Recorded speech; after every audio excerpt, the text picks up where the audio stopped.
Урок 1. Сага об обуви. Привет, Анна. Я хотела купить новые кроссовки. Собираетесь в поход по магазинам? Абсолютно. Я с удовольствием помогу вам найти идеальную пару. Это будет очень весело. Отлично. Я рад, что вы в восторге от этого. Я отчаянно нуждаюсь в апгрейде. Совсем без проблем. Мы подберем для вас потрясающую обувь, которая выведет ваш бег на новый уровень. Именно на это я и надеюсь. Мои нынешние действительно начинают изнашиваться. Отлично. Давайте познакомимся с последними стилями и посмотрим, что бросается в глаза. Ведите путь. Я доверяю твоему чувству моды, поэтому уверена, что ты направишь меня в правильном направлении. Ха-ха, я сделаю все возможное. Мне не терпится увидеть, какая обувь соответствует вашему стилю бега. То же самое и здесь. Я готов попробовать что-то новое, поэтому я уверен, что мы найдем что-то отличное. Замечательно. Я имею в виду несколько магазинов, в которых продается действительно качественная ходовая часть. Похоже на план. Уверена, мы найдем идеальную обувь в кратчайшие сроки. Определенно. Когда мы оба отправимся на охоту, мы обязательно откроем для себя нечто удивительное. Абсолютно. У меня уже есть мотивация выйти на улицу и преодолеть несколько серьезных миль. В этом и заключается дух. Правильно подобранная обувь действительно может сыграть решающую роль. Конечно. Я надеюсь найти пару, которая будет удобной, поддерживающей и к тому же отлично выглядящей. Без сомнения, мы найдем идеальный баланс. Эти магазины действительно удовлетворят все потребности бегунов. Отлично. Мне не терпится попробовать множество разных вариантов и посмотреть, что работает лучше всего. Я тоже. Это будет рай для любителей обуви. Я уже в восторге. Ха-ха, я все понимаю. Знаете, твой энтузиазм заразителен. Ну, ты же знаешь, я люблю любой повод пойти по магазинам. Особенно для таких важных инвестиций. Не могу не согласиться с этим.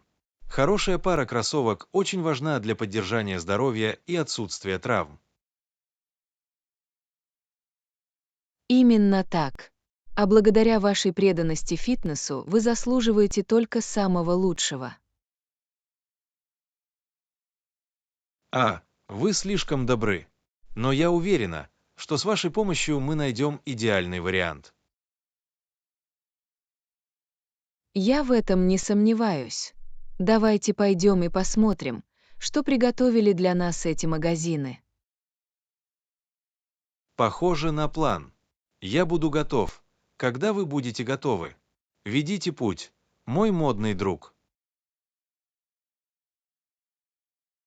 Вы поняли. Это будет грандиозное приключение по покупке обуви. Я это чувствую. Уверен, что так и будет. Когда ты рядом со мной, я знаю, что я в надежных руках. Урок 2. Экологичный дом. Доброе утро, Анна. Вы думали о том, как сделать наш дом более экологичным? Вы это знаете. Я изучал несколько действительно эффективных приборов и советы по экономии воды. Отлично. Я полностью за это. Каждая наша мелочь может изменить ситуацию к лучшему, верно? Определенно. Даже небольшие изменения в доме могут оказать серьезное воздействие на окружающую среду. Абсолютно. Итак, какую бытовую технику вы искали? Мне не терпится об этом услышать. Что ж, я подумывал о замене наших стиральных и посудомоечных машин на более энергоэффективные модели. Отлично. Звучит как разумный ход. Бьюсь об заклад. Мы также могли бы значительно сэкономить на счетах за коммунальные услуги. Именно так. А новые модели в наши дни намного тише и производительнее. Отлично. Я продан. Что еще вы искали, чтобы сделать наш дом экологичнее? Ну, я также изучал несколько простых стратегий экономии воды, таких как душевые лейки с низким расходом воды. Это отличная идея. Я всегда стараюсь быть внимательнее к использованию воды. Я тоже. И есть много простых способов сократить расходы, например, закрыть кран во время чистки зубов. В общем, каждая капля имеет значение. Я очень рад начать внедрять эти экологичные изменения. То же самое и здесь. Я считаю, что мы обязаны сделать все возможное, чтобы жить более устойчиво. Не могу не согласиться с этим. И самое приятное то, что многие из этих обновлений могут сэкономить нам деньги в долгосрочной перспективе. Именно так. От этого выигрывают все. Окружающая среда и наши кошельки выигрывают. Обожаю. Итак, чем, по-твоему, нам следует заняться в первую очередь? Я готова приступить к работе. Я бы сказала, что стиральная машина была бы отличным местом для начала. Это сильно отнимает много энергии. Отличный звонок. Давайте начнем ходить по магазинам и посмотрим, какие у нас лучшие варианты. Я на борту. Отлично, не могу дождаться. Это будет очень приятно и сделает наш дом более экологичным. Согласовано. Будет здорово знать, что мы вносим свой вклад в сокращение выбросов углекислого газа. Полностью. Кроме того, мы можем наслаждаться экономией средств и повышением производительности. Это совсем не сложно. Я не мог сказать этого лучше. Хорошо, давайте приступим к ремонту этого экологичного дома. Вы поняли. Мне так не терпится погрузиться в игру. Для нас это будет потрясающий проект. Абсолютно. У меня такое чувство, что это только начало многих грядущих замечательных экологических улучшений. Не могу не согласиться с этим. Наш дом скоро станет намного экологичнее и эффективнее. Мне нравится. Хорошо, давайте начнем исследовать эти стиральные машины. Будет весело. Да, я буду готова. Когда вы будете готовы? Давайте сделаем это. Партнер по экологическим преступлениям. Ха-ха, мне нравится. Хорошо, давайте перейдем к делу. Будущее нашего дома в наших руках. Урок 3. Приятели по продуктивности. Привет, Анна. В последнее время я чувствую, что мне нужно повысить производительность труда. Я тебя слышу.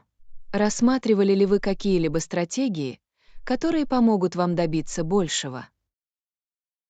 Не совсем. Я надеялся, что у вас есть несколько советов. Ты всегда очень организован и эффективен. Что ж, за эти годы я определенно научился нескольким трюкам. Я с радостью поделюсь ими. Это было бы круто. Мне кажется, что я постоянно бегаю, но на самом деле ничего не добиваюсь. Я прекрасно понимаю это чувство. Бывает сложно найти правильный баланс и сосредоточиться. Определенно. Итак, что вы делаете, чтобы справляться со своей рабочей нагрузкой? Что ж, одна важная вещь — составлять списки дел и устанавливать для себя ежедневные еженедельные цели. Это хорошая идея. Я всегда забываю, что мне нужно сделать. Такой визуальный обзор действительно помогает мне организоваться и расставлять приоритеты в задачах. Понимаю, что это было бы очень полезно. Что-нибудь еще вы порекомендуете? Абсолютно. Еще одна вещь, которая изменила мою игру — блокировка времени. Блокировка времени. В чем все дело? Все дело в планировании определенных временных интервалов для разных видов работы или задач. Интересно, мне нравится, как это звучит. Как именно это способствует повышению производительности? Это не позволяет вам отвлекаться и прыгать между слишком большим количеством вещей одновременно. Понимаю, в этом есть большой смысл. Мне определенно иногда трудно сосредоточиться. То же самое и здесь. Блокировка времени действительно помогла мне свести к минимуму эти отвлекающие факторы и повысить эффективность работы. Это круто, мне обязательно стоит попробовать. Что-нибудь еще есть в вашем наборе инструментов для повышения производительности? Да, регулярные перерывы также очень важны. Это помогает зарядить ваши умственные батареи. Ах да, я понимаю, насколько это важно. Я обычно стараюсь работать до тех пор, пока не устану. Раньше я тоже так поступал, но потом понял, чего можно достичь с помощью стратегических перерывов. Хорошие замечания. Хорошо, я делаю здесь заметки. Все это очень полезные вещи, Анна. Я так рада. Я действительно верю, что эти методы могут иметь большое значение. Вам просто нужно найти то, что лучше всего подходит для вашего рабочего процесса. Определенно. Мне не терпится начать экспериментировать и посмотреть, смогу ли я стать более продуктивной. Я знаю, что у тебя все есть, Джон. Просто делайте это шаг за шагом и не будьте слишком строги к себе. Спасибо, благодарю за поддержку. Хорошо, давайте сделаем это. Друзья по производительности, объединяйтесь. Черт возьми, да. Не могу дождаться, когда услышу, как все пойдет. Мы обязательно победим в этих списках дел. Вы это знаете. Хорошо, пора притворить эти советы в жизнь. Это изменит правила игры. Не сомневаюсь. Хорошо, дайте мне знать, если вам понадобятся другие советы по производительности.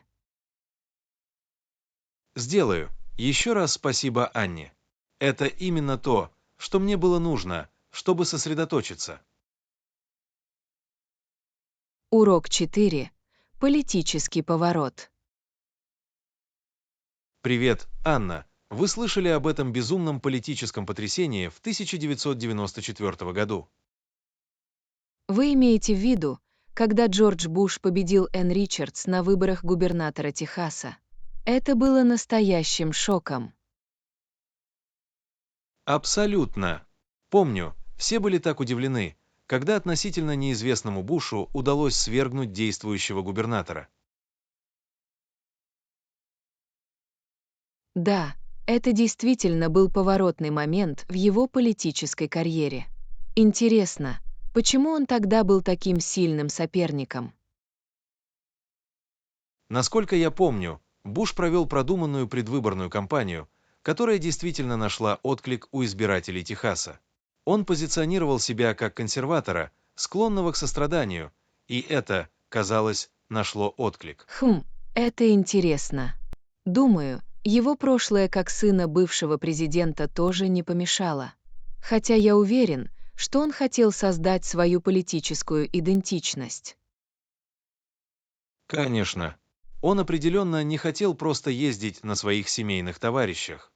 Буш приложил немало усилий, чтобы зарекомендовать себя в качестве достойного кандидата. Это хорошее замечание. И, конечно, победа в Техасе подтолкнула его к еще большему политическому подъему в будущем. Именно так. Победа на губернаторском посту стала для него важной ступенькой. Это привлекло внимание всей страны к Бушу и открыло путь к его будущей президентской гонке. Да, безумно думать, что выборы на уровне одного штата могут иметь такие далеко идущие последствия. Но, думаю, такова природа политики. Никогда не знаешь, что может стать поворотным моментом. Определенно.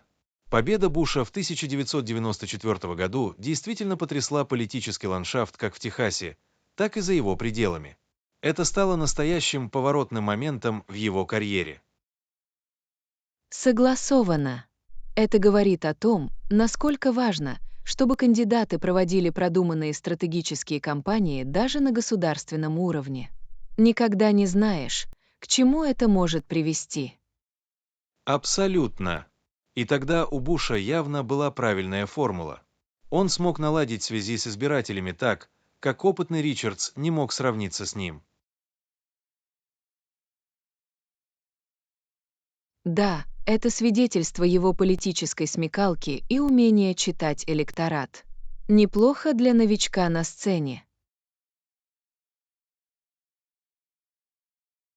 Конечно. Эта неудачная победа в Техасе действительно подготовила почву для стремительного прихода Буша на пост президента всего несколько лет спустя. Безумно, как все может развиваться, не так ли? Одни выборы могут оказать такое огромное влияние на ход политической истории. Разве это не правда? Что ж, это, безусловно, интересный пример того, как политический ландшафт может так быстро меняться. Абсолютно. Это отличный пример того, почему мы всегда должны быть в курсе событий, когда речь идет о выборах.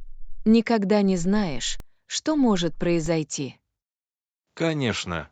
Хорошо. Мне интересно глубже погрузиться в эту часть политической истории. Здесь можно найти множество увлекательных уроков.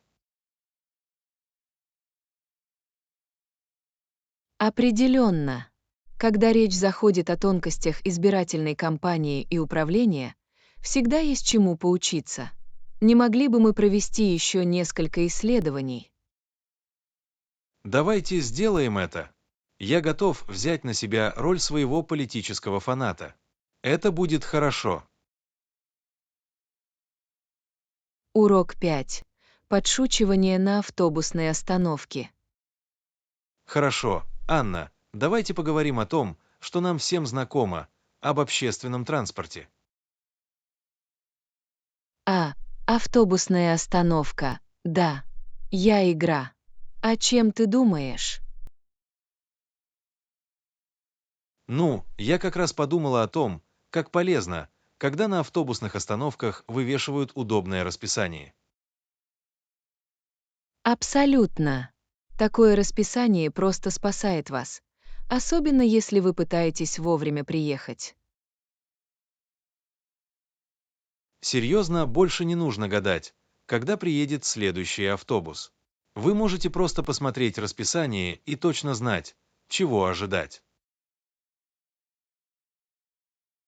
Именно так. И дело не только в удобстве. Такое расписание действительно помогает снизить стресс, понимаете? Конечно. Нет ничего хуже, чем с тревогой стоять и думать, опоздали ли вы на поездку или она опаздывает.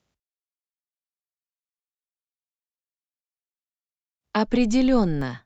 Расписание исключает из уравнения все эти догадки. Вы можете просто расслабиться и уверенно ждать. Именно так. И выигрывают не только пассажиры, верно. Это расписание очень полезно и для водителей автобусов. Хорошие замечания. Наверное, их работа значительно облегчается, когда пассажиры точно знают, когда ждать автобуса. Полностью. Им не нужно задавать столько вопросов, когда следующий автобус приедет. Вопросы. Ха-ха, да. Для водителей расписание — это своего рода карточка, позволяющая не задавать вопросы. Именно так. Хотя я уверен, что иногда они все равно попадают в замешательство или рассеянный пассажир. Ха-ха, а да. Всегда есть один человек, который, кажется, просто не может разобраться в расписании. Разве это не правда? Но, по крайней мере, расписание есть, которое поможет им разобраться. Абсолютно. Это ценный ресурс для водителей с любым уровнем подготовки к работе в автобусах. Определенно. Не знаю, что бы я делала без этих удобных небольших расписаний на остановке. То же самое и здесь. Когда речь идет об общественном транспорте, они действительно меняют правила игры. Не могу не согласиться с этим. Ладно, теперь мне интересно, а как вы взломали расписание личных автобусных остановок? Хороший вопрос. Я бы посоветовал всегда уделять себе немного дополнительного времени перед поездкой. Таким образом, я никогда не буду спешить. Умный ход. На всякий случай нужно встроить этот буфер. Что еще у тебя есть? И я всегда проверяю расписание перед отъездом, чтобы подтвердить время. Приятно, приятно. Быть в курсе деталей. Мне это нравится.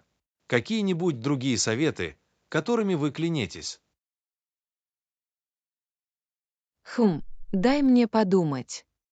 Я знаю.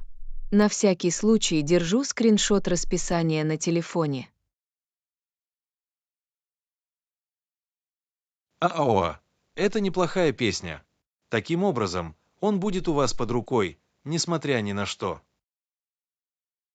Именно так. Никогда не знаешь, когда тебе придется обратиться к ней в дороге. Определенно спасение. Хорошо, я чувствую вдохновение. Пора начать игру на автобусной остановке. Ха-ха, приступайте к делу. Друг мой, эти расписания никого не ждут.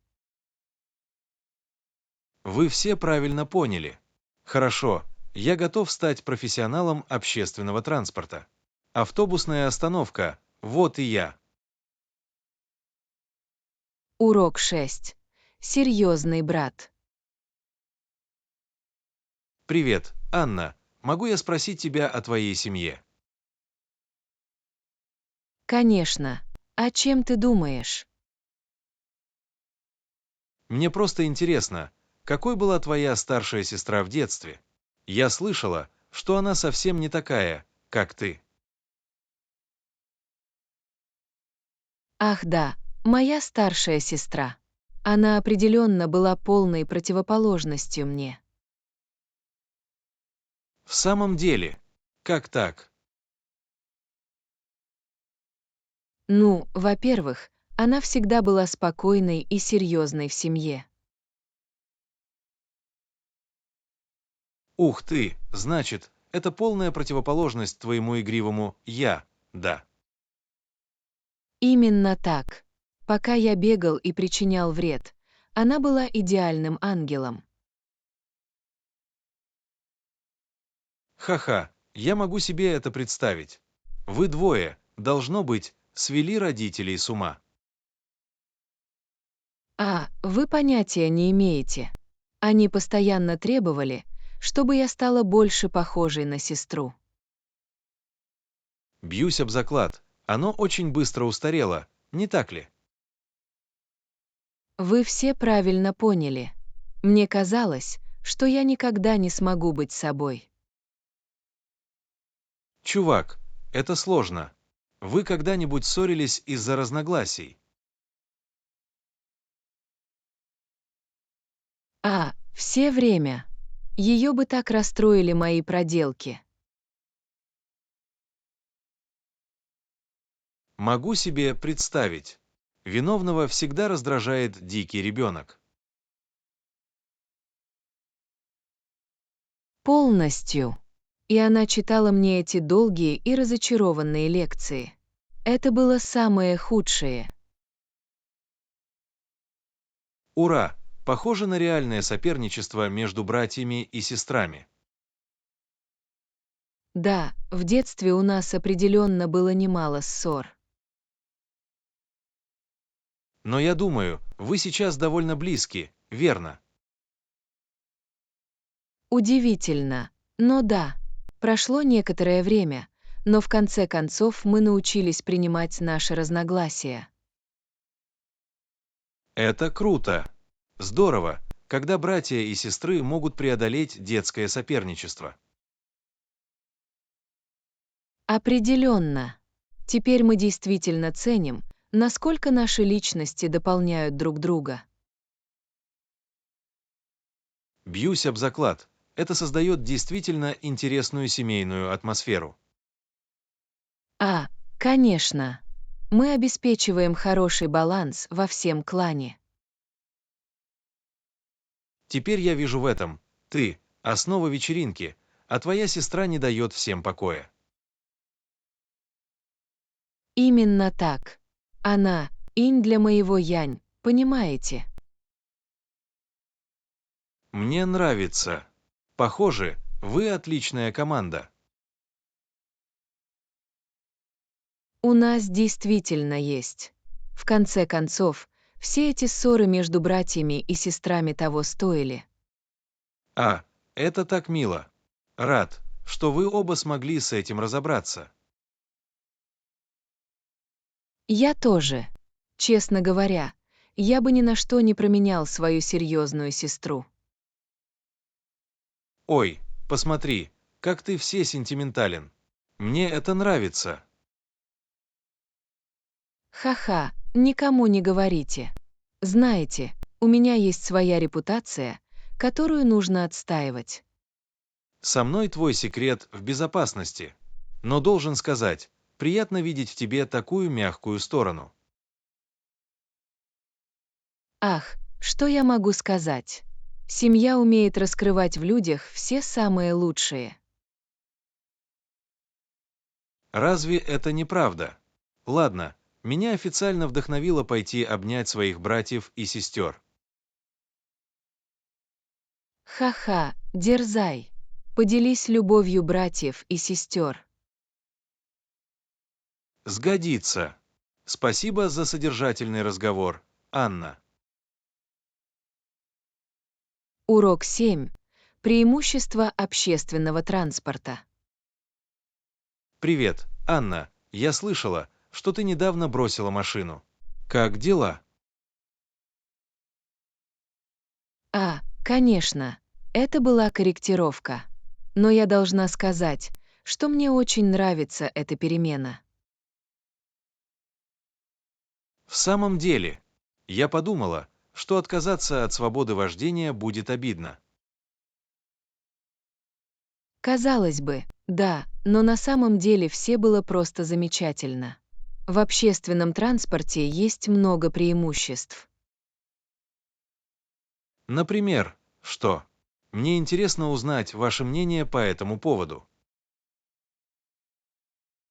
Ну, во-первых, мне больше не нужно сталкиваться с проблемами парковки. А. Это огромное преимущество. Парковка может стать настоящим кошмаром. Именно так. И мне не нужно беспокоиться об обслуживании, газе или страховке. Ого, это должно быть огромное финансовое бремя с ваших плеч. Определенно. Это высвободило большую часть моего бюджета, которую я мог потратить на другие вещи. Это круто. Так что же вы делаете со всеми этими дополнительными деньгами? Мне удалось больше путешествовать, и это было потрясающе. Кроме того, я вкладываю средства в хобби. Отлично. Звучит как фантастический компромисс. Какие хобби вы выбрали? А, знаете, обычное дело, готовка, чтение и даже уроки рисования. Ух ты, это впечатляет. Как будто вы открыли совершенно новый мир без машины. Совершенно верно. И самое приятное то, что я могу использовать это время в пути для себя. Ах да, держу пари. Это похоже на роскошь. Больше не нужно сидеть в пробке. Именно так. Я могу читать, слушать подкасты или просто отдыхать. Звучит неплохо, не буду лгать. Что-нибудь еще тебе нравится в общественном транспорте? Дай мне подумать. А, мне нравится, как это лучше для окружающей среды. Хорошие замечания. Экологичность– это огромный плюс. Абсолютно. И я даже завел новых друзей в автобусе или поезде. Вау, это неожиданный бонус. Сближение по дороге на работу, верно. Да, это отличный способ познакомиться с людьми и немного побеседовать. Это действительно круто. Похоже, вы приняли это изменение образа жизни. У меня действительно есть. Сначала это была корректировка, но теперь по-другому я бы так и не поступил. Это круто, Анна. Я искренне рада за тебя и за все положительные моменты, которые ты открыла для себя. Спасибо, Джон. Это был такой приятный сюрприз. И я рада, что перешла на другую сторону. Что ж, вы определенно вдохновили меня пересмотреть свою зависимость от автомобиля. Говорю вам, это стоит хотя бы попробовать. Выгоды могут быть очень полезными. Я буду относиться к этому непредвзято. Кто знает, может быть, я поеду на автобусе раньше, чем вы это заметите. Ха-ха, я позабочусь об этом. Дайте мне знать, если вам понадобятся советы. Сгодится. Спасибо, что поделились своим опытом, Анна. Урок 8. Изучение новых увлечений. Доброе утро, Анна. Я слышала, что в последнее время ты пробуешь новые увлечения. Готов поспорить. Я всегда нахожусь в поиске интересных мест для изучения. Отлично. Какими хобби ты увлекаешься? Что ж, недавно я начала заниматься гончарством, и мне это очень нравится. Керамика, да. Похоже, это очень практичное и творческое хобби. Так оно и есть. Я пачкаю руки и учусь формовать глину. Это круто. Вы уже сделали что-нибудь крутое.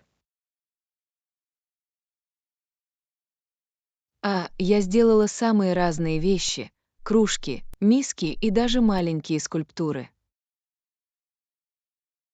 Ух ты, это впечатляет. Могу себе представить, что для этого нужно много навыков и терпения. Да, но это очень приятно. Кроме того, это отличный способ расслабиться и расслабиться. Я это вижу. Какие еще увлечения ты изучал? Что ж, я также занимаюсь садоводством. Я разбил небольшой огород. Садоводство, да.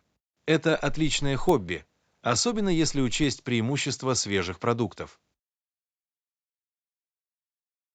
Именно так. Мне нравится выращивать себе еду и наблюдать, как она процветает.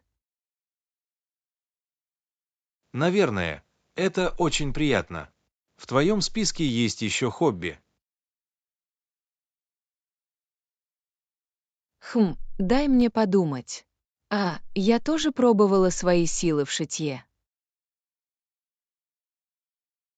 Шитье. Это интересно. Какие вещи ты делала?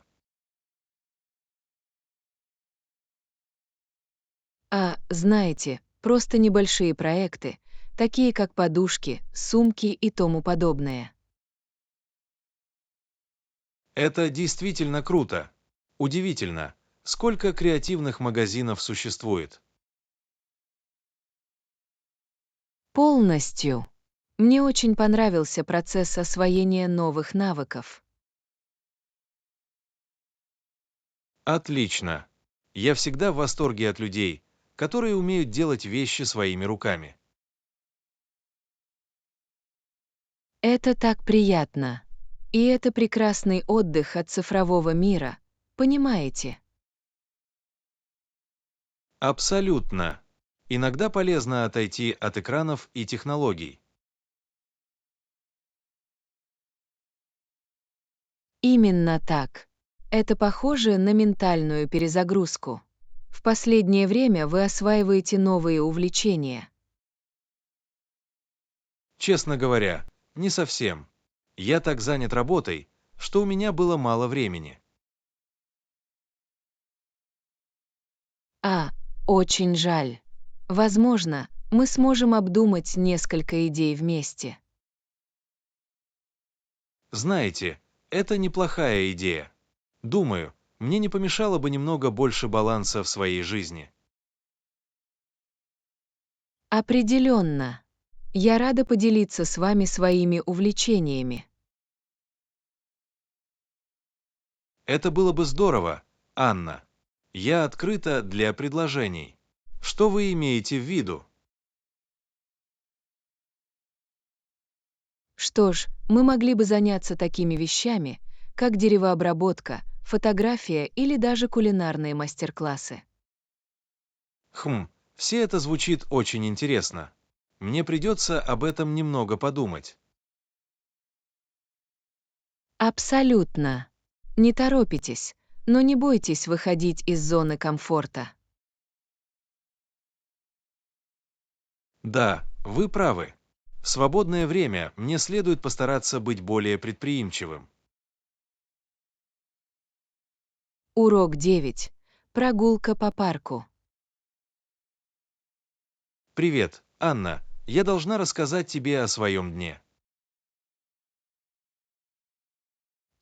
Расскажи, чем ты занимался? Что ж, я решил немного прогуляться по парку.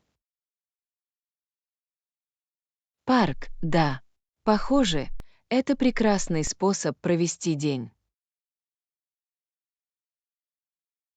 Так оно и было. Погода была идеальная, и мне просто нужно было выйти на улицу. Могу себе представить. Что было самым лучшим в вашем приключении в парке? Дай мне подумать. Надо сказать, дикую природу, которую мне довелось увидеть. А, какую дикую природу вы заметили?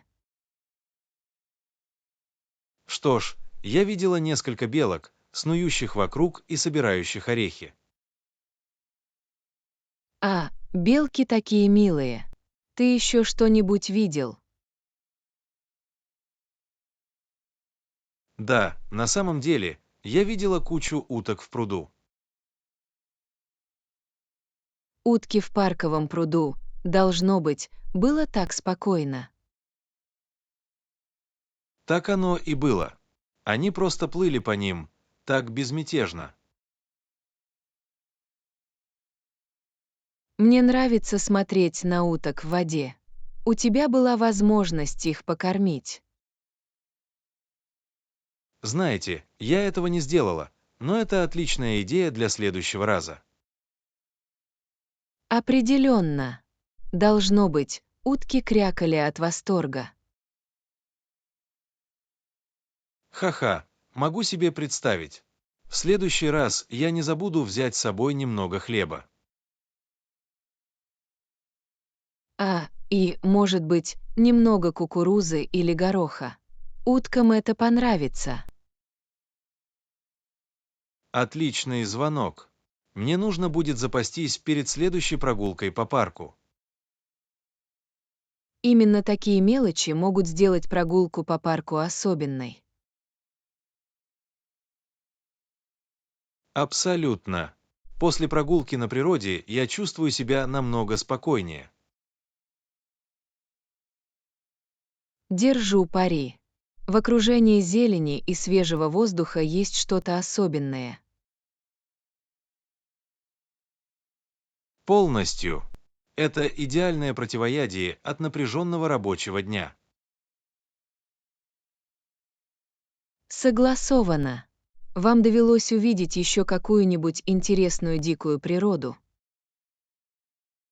Теперь, когда вы об этом упомянули, я заметил несколько бабочек, порхающих вокруг.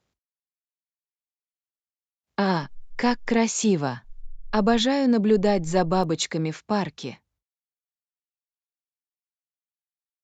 Я тоже. Это были такие яркие цвета, что это завораживало. Могу только представить. Природа действительно предоставляет лучшие бесплатные развлечения. Конечно. Я рада, что решила пойти на эту прогулку. Это было именно то, что мне было нужно. Я так рада это слышать, Джон. Каждому следует уделить время этим маленьким моментам. Абсолютно. Думаю, я буду чаще ходить в парк. Отличный звонок. Это отличный способ зарядиться энергией и оценить простые радости жизни. Не могу не согласиться с этим. Спасибо, что выслушали, Анна. Приятно поделиться опытом.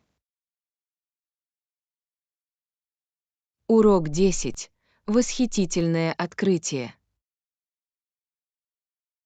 Эй, Анна, я должна рассказать вам об этом удивительном месте, которое я обнаружила. А, расскажи, что это за твое новое открытие? Ну, я гулял по центру города и наткнулся на эту невероятную пекарню. Говорите, пекарня.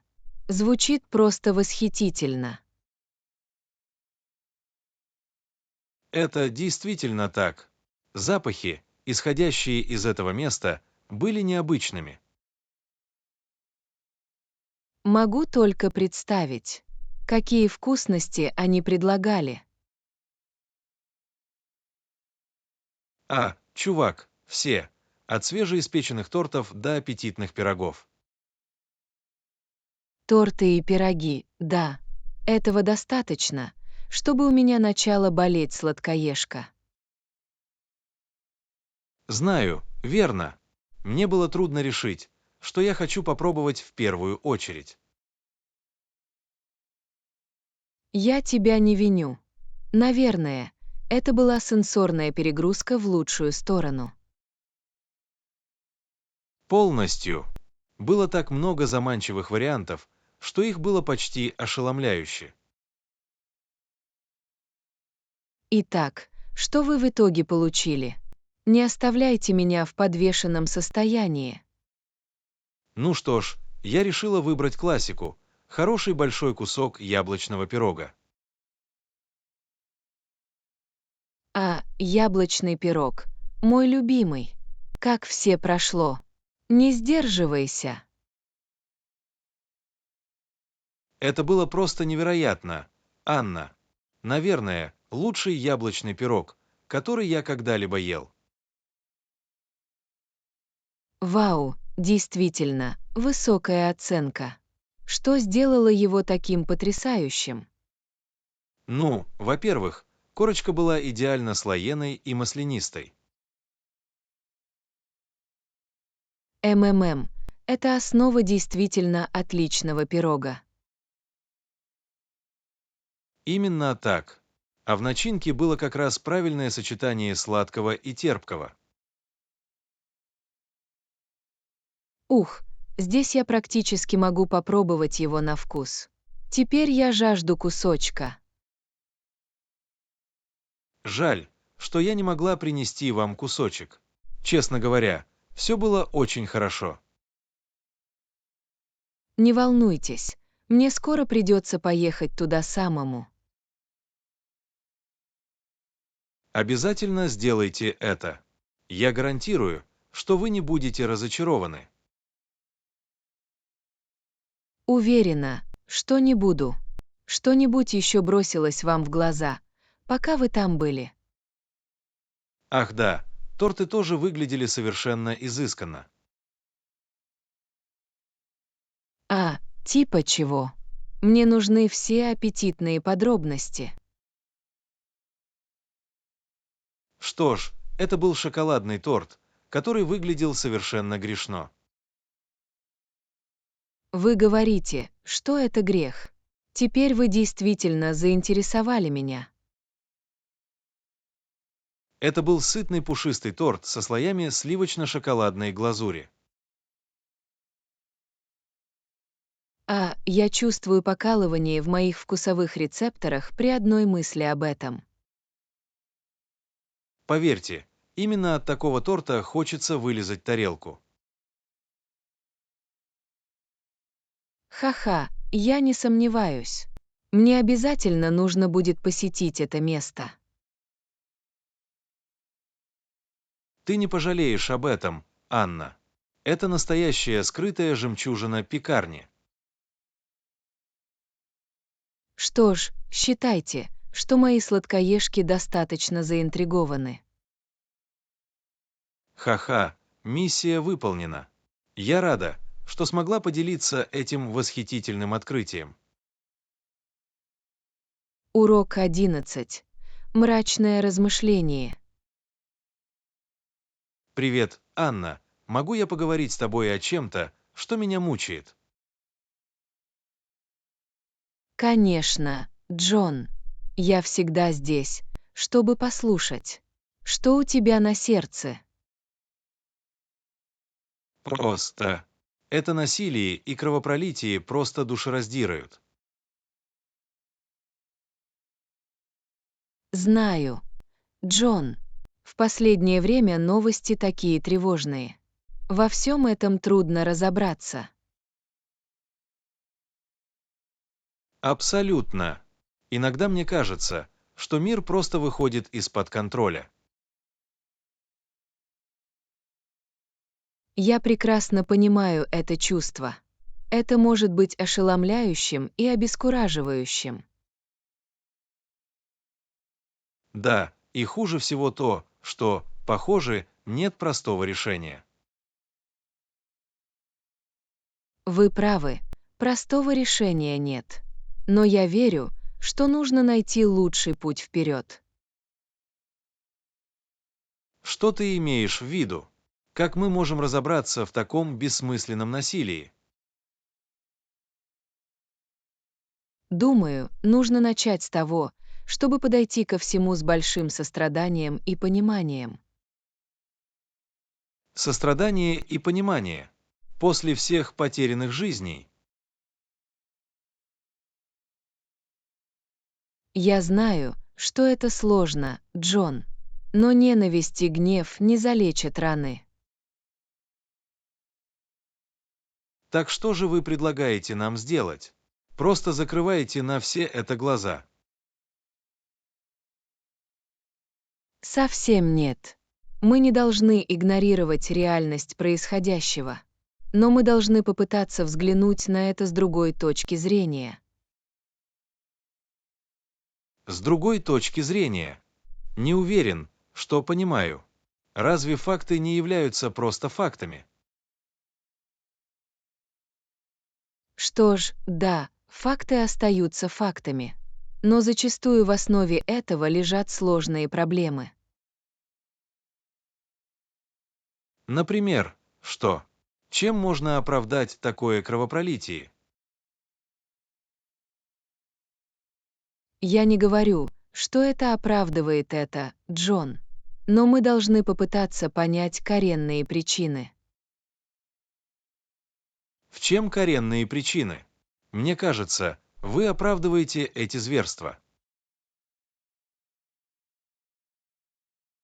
Я не собираюсь оправдываться, Джон. Я просто предлагаю подойти к этому вопросу с большим количеством нюансов. Нюанс. Какие могут быть нюансы, когда гибнут ни в чем не повинные люди? Я знаю, что это больно, Джон. Но еще большее насилие и ненависть ни к чему не приведут. Так что вы хотите сказать? Что нам тогда делать? Просто откиньтесь на спинку кресла и позвольте этому случиться. Нет, совсем нет. Мы должны противостоять несправедливости. Но мы должны делать это с любовью, а не с ненавистью. Любовь. После всей этой бойни. Простите, Анна, но мне просто трудно на это смотреть.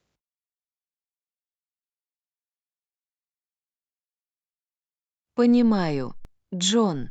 Это невероятно сложный и сложный вопрос. Но я искренне верю, что это единственный путь вперед. Надеюсь, ты права, Анна. Я правда верю. Потому что надежда на исходе. Знаю, Джон. Но мы не можем сдаваться. Мы должны продолжать бороться за лучший мир, руководствуясь состраданием. Попробую, Анна.